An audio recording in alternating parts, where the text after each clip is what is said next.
नमस्कार, आप देख रहे हैं सच पत्रिका न्यूज और मैं हूं बालकृष्ण शुक्ला। आप सभी का स्वागत करता हूं आज के बुलेटिन में। आज के बुलेटिन की शुरुआत करते हैं सरून पुलिस थाने से। उसके बाद दिखाएंगे क्षेत्र की तमाम बड़ी खबरें। यदि आपको हमारी खबरें पसंद आती है तो लाइक तथा कमेंट जरूर करें और यदि आप चैनल पर नए हैं तो सब्सक्राइब भी करें। अब देखते हैं खबरें विस्तार से। कोटपुतली के सरून गांव में करीब एक सप्ताह पहले हुई हत्या के मामले का पुलिस ने खुलासा कर दिया है। मारपीट में गंभीर रूप से चोटें आने के बाद युवक ख्यालीराम पुत्र रामचंद्र मीणा की मौत हो गई थी।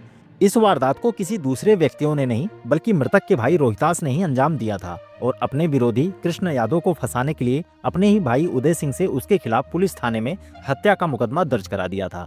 पुलिस ने आरोपी रोहितास मीणा को अब गिरफ्तार कर लिया है।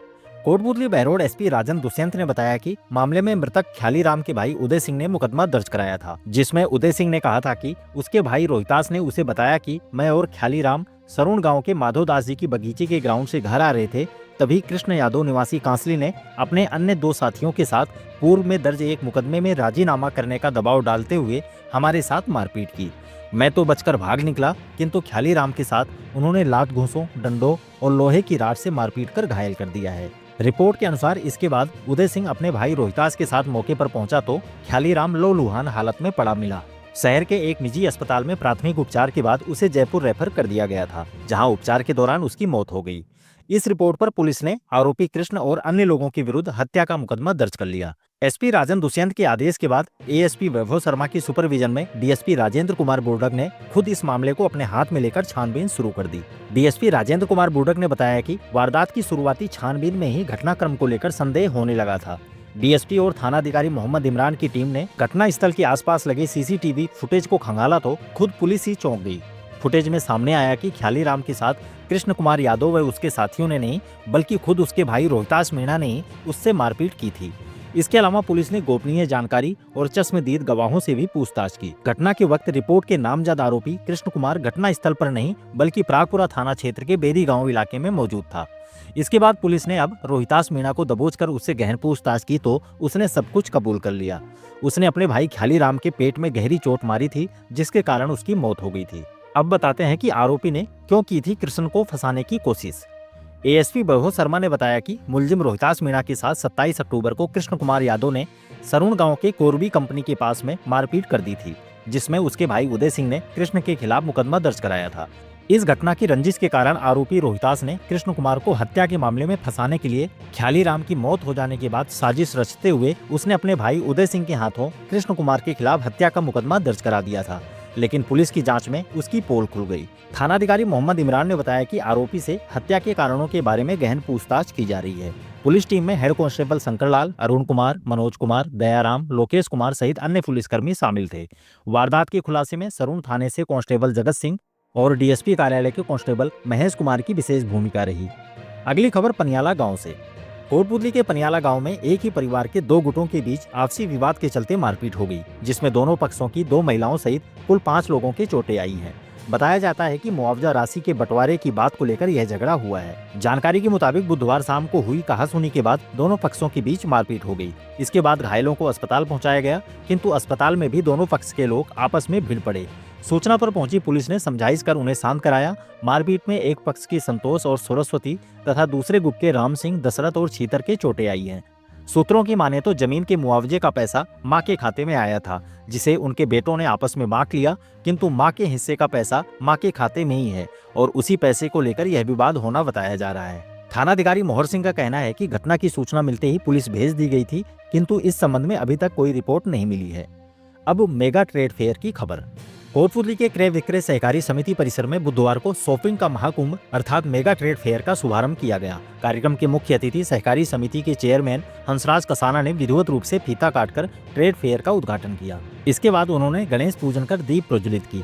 ट्रेड फेयर के संचालक वीर सिंह यादव और रिंकू यादव ने चेयरमैन हंसराज कसाना सहित समिति के उपाध्यक्ष बहादुर यादव, सरपंच विक्रम रावत, पूर्व सरपंच शीशराम जाट, रामोतार यादव, पूर्व उप सरपंच नरसी आर्य, बाबूलाल वर्मा सहित अन्य लोगों का साफा व माला पहनाकर स्वागत किया। चेयरमैन हंसराज कसाना ने ऐसे आयोजनों पर जोर देते हुए संचालकों को बधाई दी। वीर सिंह ने बताया कि मेले में कपड़ों से लेकर बच्चों के खिलौने, प्लास्टिक आइटम, बच्चों के मनोरंजन के लिए झूले भी लगा दिए गए हैं। ट्रेड फेयर में कई तरह के झूले लगाए गए हैं। इनमें रोमांचक dragon train, ranger, bonsai, merry go round सहित बच्चों के लिए भी कई तरह के झूले अपनी ओर आकर्षित करेंगे। इसके अलावा विशेष उत्पादों में किचन वेयर से लेकर आर्टिफिशियल ज्वेलरी, फर्नीचर सहित घरेलू उत्पादों की विशाल और लेटेस्ट रेंज मिलेगी। कार्यक्रम में विकास सैनी, नवरत्न शर्मा सहित अनेक लोग मौजूद रहे। इस मेले का आयोजन अगले 1 माह तक किया जाएगा। अगली खबर सहायता शिविर की। जिला कलेक्टर तोटना अग्रवाल के निर्देश पर बुधवार को यहां पंचायत समिति परिसर में घुमंतु समुदाय के लिए सहायता शिविर का आयोजन किया गया। शिविर में समुदाय के व्यक्तियों को आवश्यक दस्तावेजों और अन्य बुनियादी सुविधाओं सहित राज्य सरकार द्वारा संचालित विभिन्न योजनाओं से लाभान्वित किया गया। शिविर में उपखंड अधिकारी ब्रजेश कुमार चौधरी, तहसीलदार रामधन गुजर, अतिरिक्त विकास अधिकारी रूपेंद्र कुमार आर्य, नायब तहसीलदार रामस्वरूप शर्मा, समाज कल्याण विभाग के महेंद्र पिंगोलिया, नगर परिषद से कनिष्ठ अभियंता बहादुर सिंह सहित चिकित्सा और रसद विभाग के अधिकारियों ने भी अपनी सेवाएं दी। एसडीएम ब्रजेश चौधरी ने बताया कि शिविर में वोटर आईडी के लिए 16, आधार कार्ड के लिए 4 तथा जन आधार कार्ड के लिए 5 आवेदन मिले, तो वहीं 21 आवेदन राशन कार्ड से संबंधित प्राप्त हुए, जिनमें 18 आवेदनों का मौके पर ही निस्तारण कर दिया गया। नए राशन कार्ड के लिए 3 तथा घुमंतु पहचान पत्र के लिए 63 आवेदन मिले, जिनमें से 50 आईडी मौके पर ही जारी कर दी गई। इसके अलावा मूल निवास की 11 तथा निःशुल्क भूमि आवंटन से संबंधित 31 आवेदन प्राप्त हुए। इस दौरान चिकित्सा विभाग द्वारा दवाइयों की 57 किट भी बांटी गई। एसडीएम ने बताया कि लंबित आवेदनों का संबंधित विभागों द्वारा निर्धारित समय सीमा में ही निस्तारण कर दिया जाएगा।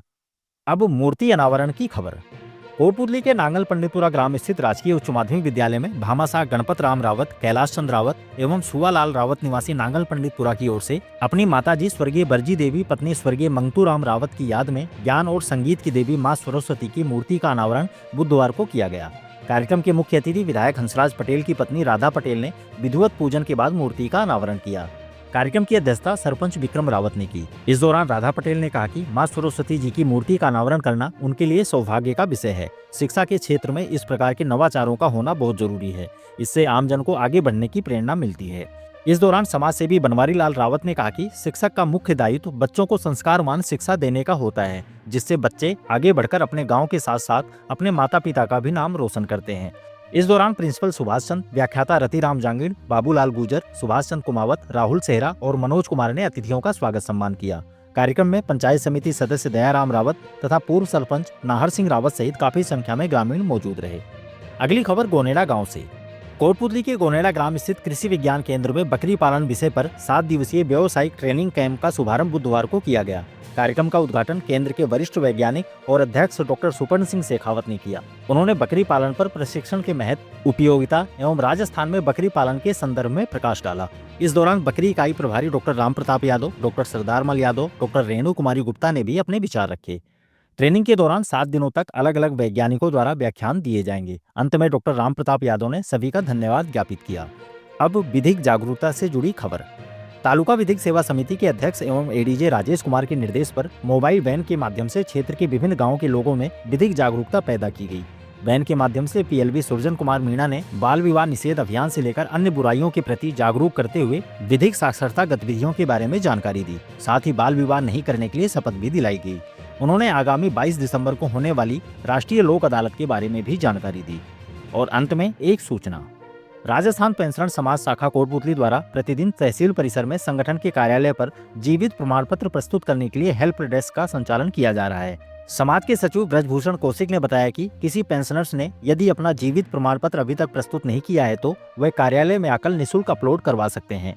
इसके लिए 30 नवंबर तक की समय सीमा निर्धारित की गई है। जीवित प्रमाण पत्र प्रस्तुत नहीं करने पर आगे पेंशन आहरित नहीं हो सकेगी। यदि आपको हमारी खबरें पसंद आती है तो लाइक तथा कमेंट जरूर करें और यदि आप चैनल पर नए हैं तो सब्सक्राइब भी करें।